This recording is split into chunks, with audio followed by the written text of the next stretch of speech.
क्यों रो रहा है? मैं कल कितना कहा था आपसे कि पढ़ा दो, लेकिन आपको तो मेरी पढ़ाई की कोई वैल्यू ही नहीं है। देखिए कितने कम। सास के बेमतलब ताने। अरे सास हो और ताने ना दे, ऐसा कहाँ हो सकता है? लेकिन क्या हो जब सास जरूरत से ज्यादा ही ताने देने लगे तो? सुन बहू, आज घर में कुछ खास मेहमान आने वाले हैं, तो लंच पर ये सब बना देना। ये पकड़ लिस्ट, और कुछ भी कम ज्यादा नहीं होना चाहिए। वैसे तेरे बारे में जानती हूँ मैं, मेरे टाइम पर तो हमें बताने वाला भी कोई नहीं था। माँ जी, कितने लोग आ रहे हैं ये तो लिखा नहीं है। खाना बच जाए तो दिक्कत, कम पड़ जाए तब तो दिक्कत ही दिक्कत है ना। क्यों? अरे सवाल पर सवाल ही करती रहती है, ये ठीक नहीं है। मेरे टाइम पे तो मजाल है कि हमारे मुंह से चू भी निकले। वो क्या है ना माँ जी, मैं खाना उसी हिसाब से बनाने का सोच रही हूँ। कहीं खाना कम ज्यादा बन गया तो आप तो मुझे पाताल में ही डाल देंगी ना। मेरे टाइम पे तो हम इतना बोलना क्या सोच भी नहीं सकते थे कि सास को कैसे ताने दे। अरे अरे रे माँ जी, कहाँ ताने दे रही हूँ? पर माँ जी, इतना सारा खाना मैं अकेले कैसे बनाऊंगी? कोई हेल्प? कोई हेल्प? कितनी बड़ी बात बोल गई बहू। कोई हेल्प ना जी ना, वो भी सास। सास तो सिर्फ ताने देती हैं, ताने। हेल्प? हमारे टाइम में सास को ये शब्द बोल दो तो भूचाल आ जाता था। बाकी मैं तो अपने सास की लाडली बन गई थी, पर तू तो बहू की बहू ही रहेगी। क्यों नहीं बना पाएगी? अरे अभी तो बनाना शुरू किया नहीं और पहले ही सोच लिया नहीं बना पाऊंगी। आजकल की तुम जैसी बहुओं के ये बहाने होते हैं कि कैसे नहीं बन पाएगा। अरे मैंने भी अपने टाइम पे बनाया था, अरे बल्कि इससे भी ज्यादा खाना बनाया था, तो तुझसे क्यों नहीं होगा? हैं? सब होगा जा। माँ जी, मैं बना तो लूंगी, मैं बस इतना बोल रही हूँ कि अगर आप थोड़ी मेरी मदद कर देती तो। अरे अरे अरे, शर्म नहीं आती तुम्हें अपनी सास से मदद मांगते हुए? हमने अपने टाइम पर कभी अपनी सास से ऐसा नहीं बोला। सच में आजकल की लड़कियां तो बहुत ही छुई मुई सी होती हैं, जरा सा काम देखा नहीं कि बस पहले मदद मांगने दौड़ने लगती है। अरे अब ये सब बहाने नहीं चलेंगे। हाँ, जा जाकर खाना बना। हमारे टाइम पर हम ये करते थे, हमारे टाइम पर हम वो करते थे। हाय रे ताने। फिर शाम को, अरे बहू कहाँ चले गए? मुझे ये सामान पकड़ा जरा। हमारे टाइम पर मजाल है कि हम सास के साथ खड़े ना हो। हाय रे, क्या करूं? बस कोमल तैयार हो जा ताने खाने के लिए। काश इस औरत के समय में मैं होती तो देखती ये क्या क्या करती थी अपने टाइम पर। माँ जी यही हूँ, बस चिंटू को पढ़ाना था। अरे हमने भी बच्चे पढ़ाए हैं हमारे टाइम पर, चिंटू को बाद में पढ़ाना। जा पहले वो कर जो कहा है। बहू बेचारी क्या करती, बच्चे को छोड़कर लग जाती है सास के साथ। हमारे टाइम पर ना, फिर तो सास बोली जा रही थी और बहू सुनी जा रही थी। अगले रोज, क्या हो गया चिंटू, क्यों रो रहा है? मैं कल कितना कहा था आपसे कि पढ़ा दो, लेकिन आपको तो मेरी पढ़ाई की कोई वैल्यू ही नहीं है। देखिए कितने कम नंबर आए। अरे कोई बात नहीं बेटा, फेल तो नहीं है ना? वाह बहू वाह, मेरे टाइम पर तो हमारे बच्चे के कम नंबर फेल ही कहलाते थे। ना पढ़ाती हो ना घर का काम करती हो। हमारे टाइम पर तो।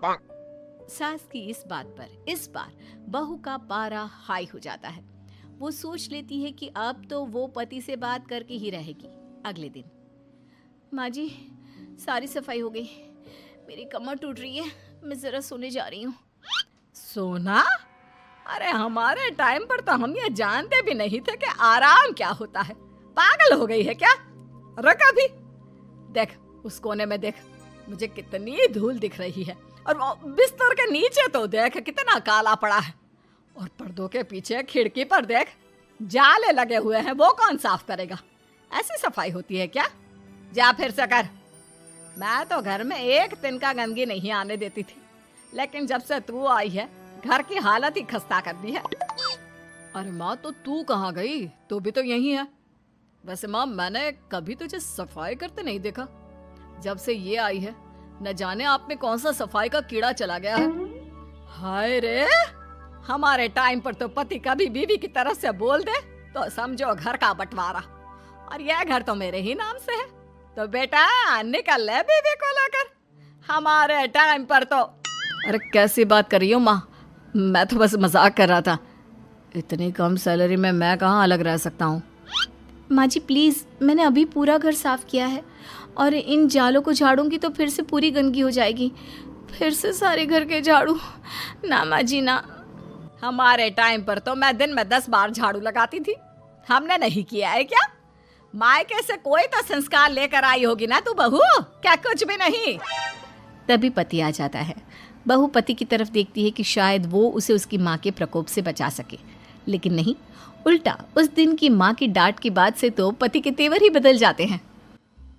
देखो माँ जो करती है करती रहो। माँ बड़ी है, जो कहती है सही तो कहती है। बस पति का ये कहना और बहू का पारा 7वें आसमान में। एक इनके भरोसे मैं सब सह रही थी, लेकिन आज तो इन्होंने मेरा ही साथ छोड़ दिया माँ के लिए। अब तो इन लोगों को सबक सिखाना ही होगा। फिर एक दिन, बहू ये कौन है और तुम्हारे साथ क्या कर रहा है? और ये हाथ, अरे हाथ छोड़ मेरी बहू का। कौन हो तुम? माँ जी वो कोई नहीं माँ जी, माफ कर दीजिए। बहू घबराने का नाटक करती है। अरे क्यों डर रही हो तुम? मैं हूं ना तुम्हारे साथ। आंटी जी, मैं इसका बॉयफ्रेंड हूँ और मैं इससे मिलना आया हूँ। कोई समस्या? बोलिए। बोलेंगी क्या? यही कि इनके टाइम पर तो इन्होंने न जाने कितने ही बॉयफ्रेंड बना बना कर छोड़ दिए हैं।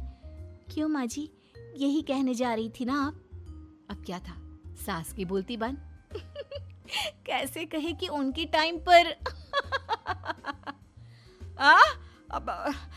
बहू ये सब ठीक नहीं है। मेरे टाइम पर। हाँ हाँ आंटी जी, क्या आपके टाइम पर क्या? जरा हमें भी बताइए ना। अरे हमारे टाइम पर बॉयफ्रेंड कुछ नहीं होता था। सास की आंखों की शर्म होती थी। अरे पति के अलावा किसी और से बात भी नहीं करते थे हम लोग। ये क्या चल रहा है बहू? चल क्या रहा है आंटी? ये तो परेशान है आपके घर में आकर। आप हर बात पर इसे सुनाती रहती है, ताने वाने। अब इससे बर्दाश्त नहीं होते तो मैंने सोचा क्यों ना मैं इसे अपने ही घर ले जाऊं, कम से कम आराम से तो रहेगी। वाह रे, हमारे वक्त में तो ऐसा नहीं होता था कि सास के ताने बर्दाश्त नहीं तो किसी और के साथ चली जाओ। अब नहीं होता तो नहीं होता माँ जी। मैं भी तो कल को अपनी बहू को कुछ अपने वक्त की सुनाऊंगी ना कि सास के ताने समझ में नहीं आ रहे थे अपने वक्त में, तो मैं अपने बॉयफ्रेंड के साथ चली गई। वाह, फिर तुम्हारी बहू को समझ में आएगा कि तुम कितनी मॉडर्न थी अपने वक्त में। अरे चुप, बिल्कुल चुप। क्या बकवास कर रहे हो तुम दोनों? तो क्या करे, पति को तो अपने घर की लालच दे रखी है। वो तो मेरे लिए बोलते नहीं, तो किसी के पास तो मैं रहूं ना शांति से। तभी पति आ जाता है। नहीं, दूसरा घर तो मैं ले सकता हूँ, लेकिन दूसरी बीवी नहीं। माँ वो कितने ताने सहेगी? मुझे मेरी गलती का एहसास हो गया है। चलो हम कहीं और रहेंगे। अरे नहीं, हमारे जमाने में। फिर माँ जी, मतलब मैं कैसे रहूंगी तुम लोगों के बिना? बहू मुझे माफ कर दे। ओके, कर दिया माफ। अच्छा ये तो बताओ कि ये लड़का कौन है? मैं इसकी मौसी का बेटा हूँ, मिलने आया था। अच्छा दीदी, बाय। समधी की शादी। इस कहानी की हीरोइन गंगा है, जो अपनी समधन की मौत के बाद अपने समधी के अकेलेपन को समझते हुए समधी की दूसरी शादी करवाती है। लेकिन उसकी बहू इस बात से बिल्कुल खुश नहीं होती। मुझे लगता है आपको शादी कर ही लेनी चाहिए। आपकी इस उम्र में ख्याल रखने वाला भी तो कोई होना चाहिए ना। वैसे भी आपकी इकलौती बेटी थी, वो भी हम ले गए। अरे इस उम्र में शादी, लोग क्या सोचेंगे और कैसे कैसी बातें बनाएंगे कि जिस उम्र में इसे अपने पोते पोते को गोद में खिलाना चाहिए, उस उम्र में ये शादी कर रहा है। ऊपर से नव्या क्या सोचेगी मेरे बारे में कि माँ को गए हुए 1 साल भी नहीं हुआ और पापा ने दूसरी शादी कर ली। मुझे नहीं लगता इस शादी से नव्या को कोई परेशानी होगी। उल्टा उसे खुशी मिलेगी कि उसकी गैर मौजूदगी में उसके पिता का कोई ख्याल रखने वाला है। क्यों नव्या, सच कहा ना? हाँ मम्मी जी, आप सही बोल रही हैं। ये बोलकर वो अंदर चली जाती है। लीजिए, अब तो आपकी बेटी ने भी हाँ बोल दिया। रही लोगों की बात, तो लोग तो कभी किसी की खुशी देखकर खुश हो ही नहीं सकते। अगर आप लोग खुश रहेंगे तब भी वे बातें बनाएंगे, और अगर आप दुखी भी रहेंगे तब भी बातें बनाएंगे। इसलिए अच्छा यही होगा समधी जी कि आप उनके बारे में सोचना छोड़ ही दीजिए। समधी को सास की बात सही लगती है। वो भी सोच लेते हैं कि बची जिंदगी के लिए कोई हमसफर बना ही लेंगे। आप ठीक बोल रही हैं। जब मेरी प्यारी बिटिया नव्या और उसके ससुराल वालों को मेरी इस उम्र में दूसरी शादी से कोई दिक्कत नहीं, तो परेशानी कुछ है ही नहीं। ऐसे ही सास समधी की दूसरी शादी करवाती है और फिर समधी के घर आ जाती है बहू की नई माँ। कुछ दिनों के बाद बहू अपने मायके अपने पापा और नई माँ से मिलने आती है। मेरा बच्चा कितने दिनों बाद मुझसे मिलने आई है। इधर बैठ, मैं तेरे लिए कुछ अच्छा सा बना कर लाता हूँ। तेरे फेवरेट पास्ता खाएगी ना? पापा आप क्यों? वो कहाँ है? उनसे बोल दीजिए। आप मेरे ही पास बैठकर बातें कीजिए ना। उन्हें क्यों लेकर आए? कोई चैरिटी थोड़ी ना कर रहे हैं। इस उम्र में घर मिल गया, और क्या चाहिए? तभी नई माँ घर में आती है। बेटी की बात सुन रही होती है और सुनकर बहुत दुखी हो जाती है। वो अच्छा, तुम्हारी नई माँ वो जरा किसी काम से बाहर गई हुई है, आती होगी। मैं तब तक तेरे लिए कुछ अच्छा सा बना कर लाता हूँ। ठीक है पापा। लगता है नई माँ के पैर बाहर ही रहते हैं, और आपको ही बनाकर खिलाना था तो क्या करे, छोड़िए। ये बोलकर वो घर में घूमने लगती है और चीजों को देखती है।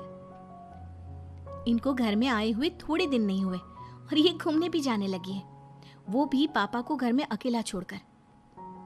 आने दो, एक बार इनकी खबर लेती हूँ। वैसे घर को तो बड़ा सजा कर संवार कर रखा है। चलो, ये तो खूबी है, कम से कम पापा को साफ कर का शौक भी है। इतने में नई माँ घर में आती है। अरे नव्या बेटा, तुमने पहले बताया होता तो मैं जल्दी घर आ जाती। तुम्हें नहीं पता मुझे तुमसे कितनी सारी बातें करनी है। कैसी हो बेटी? बेटी? हाँ, वैसे अब तो मैं आपकी बेटी हो ही गई हूँ, ना चाहते हुए भी। खैर, आप गई कहाँ थी? शादी हुए कुछ दिन भी नहीं हुए और आपने घूमने जाना भी शुरू कर दिया। पापा का ख्याल रखने के लिए शादी करवाई है आपकी, जानती है ना? नव्या, ये तुम क्या बोल रही हो? मैं कहीं घूमने नहीं बल्कि एक दोस्त से मिलने गई थी। उसकी तबीयत थोड़ी ठीक नहीं, इसलिए वो क्या है ना, शादी के चलते उससे मिलना नहीं हो पाया तो आज चली गई। अच्छा, वो भी पापा को यूं घर पे अकेला छोड़कर? आपके लिए आपका ये परिवार ज्यादा जरूरी है या आपकी दोस्त? देखिए, ये ठीक नहीं है। इतने में पिता आ जाते हैं। अच्छा, तुम आ गए। आओ, चलो तीनों मिलकर बैठ के खूब सारी बातें करते हैं। माँ कुछ नहीं कहती, चुपचाप अंदर चली जाती है। ऐसे ही बहू जब भी अपने मायके आती, अपनी नई माँ से ऐसे ही बात करती। नई माँ बहू के इस बर्ताव से परेशान होकर उसकी सास को बताती है। देखिए माना, वो बेटी है, लेकिन मैंने भी शादी की है। वो बेटी कम, सास सा व्यवहार ज्यादा करती है। अब छोटी है तो कुछ कहना ठीक नहीं लगता। बाकी शादी का रिश्ता लेकर तो आप आई थी, इसलिए आपको बता रही हूँ। मैं शादी करके बहुत पछता रही हूँ। अरे परेशान ना हो, मैं बहू से बात करती हूँ। तभी थोड़ी ही देर में बहू ससुराल आ जाती है। बहू कहाँ थी अब तक? तुम्हें पता है क्या टाइम हो रहा है? अब माँ जी, मैं अपनी एक सहेली से मिलने गई थी, और माँ जी अभी तो 7 बज रहे हैं। अरे इतना लेट कोई घर आने का टाइम है? आज के बाद 6 बजे के बाद तुम घर आई तो तुम्हें घर में एंट्री नहीं मिलेगी। सास बहू के साथ बिल्कुल वैसा ही व्यवहार करती है जैसा वो अपनी नई माँ के साथ कर रही होती है। न जाने माँ जी को क्या हो गया है। मैं कितनी खुश थी कि मायके जैसा ससुराल मिला है। सासू माँ इतनी अच्छी थी। फिर अगले रोज, बहू, मेरे बेटे को पौष्टिक खाना दिया कर। क्या ये पास्ता पिज्जा बनाती रहती है? इसलिए शादी नहीं करवाई थी मैंने अपने बेटे की। ठीक है माँ, मैं बना दिया करूँगी ऐसा खाना। लेकिन माँ जी, आपको हुआ क्या है? पहले तो कभी आपने ऐसा नहीं किया, तो ये अचानक से मुझसे कोई गलती हो गई है क्या माँ? क्यों? ऐसे नहीं बोल सकती। समझ ले, ये तेरी सास का हुक्म है। ऐसे ही सास बहू को अपने सास वाले तेवर दिखाकर कभी डांटती तो कभी ताने मारती, पर बहू बेचारी बिल्कुल समझ नहीं पाती। एक दिन, बहू ये क्या बेफिजूल खर्चा करती रहती है? परसों ही तुमने अपने लिए एक साड़ी ली थी और आज फिर से। तुम्हें क्या लगता है पैसे क्या पेड़ पर होते हैं कि जब मन करा तोड़कर सामान ले लिया करा? हैं? वो माँ जी बहुत अच्छी लगी तो ले आई। अच्छी लगी तो ले आई। यहाँ मेरा बेटा अपना खून पसीना एक करके पैसा कमा रहा है और तुम उसी पैसे को बर्बाद करने में कोई कसर नहीं छोड़ती। माँ जी आप मुझे ऐसा क्यों बोल रही है? मैं आज के बाद कभी शॉपिंग पर नहीं जाऊंगी, लेकिन प्लीज आप मुझसे ऐसा बर्ताव मत कीजिए। इससे पहले कभी आपने मुझे छोटी छोटी चीजों के लिए नहीं डांटा, ये अचानक ऐसा क्यों? मुझे बिल्कुल अच्छा नहीं लग रहा। देख बहू, मैंने तेरे साथ जब टिपिकल सास जैसा बर्ताव किया तो तुझे इतना बुरा लगा। सोच, तेरी नई माँ को कैसा लगता होगा जब तू उनके साथ हमेशा ऐसा बर्ताव करती है। तो माँ जी आपने इतना सब कुछ बस इसलिए किया? आप मुझसे नाराज नहीं हो, गुस्सा नहीं हो? नहीं बहू, मैं तुझसे गुस्सा क्यों होंगी? मैं तो तुझे बस इतना समझाना चाहती हूँ कि अपनी नई माँ से सास जैसा बर्ताव करना बंद कर दे। उनको बिल्कुल अच्छा नहीं लगता। वो तेरे पास आना चाहती है, तुझे समझना चाहती है, वो सच में तेरी माँ बनना चाहती है। तो उनके साथ सास जैसा बर्ताव बंद कर और एक अच्छी बेटी बन। अब बहू को सास की बात समझ में आती है और वो बहू जैसा बर्ताव करती है।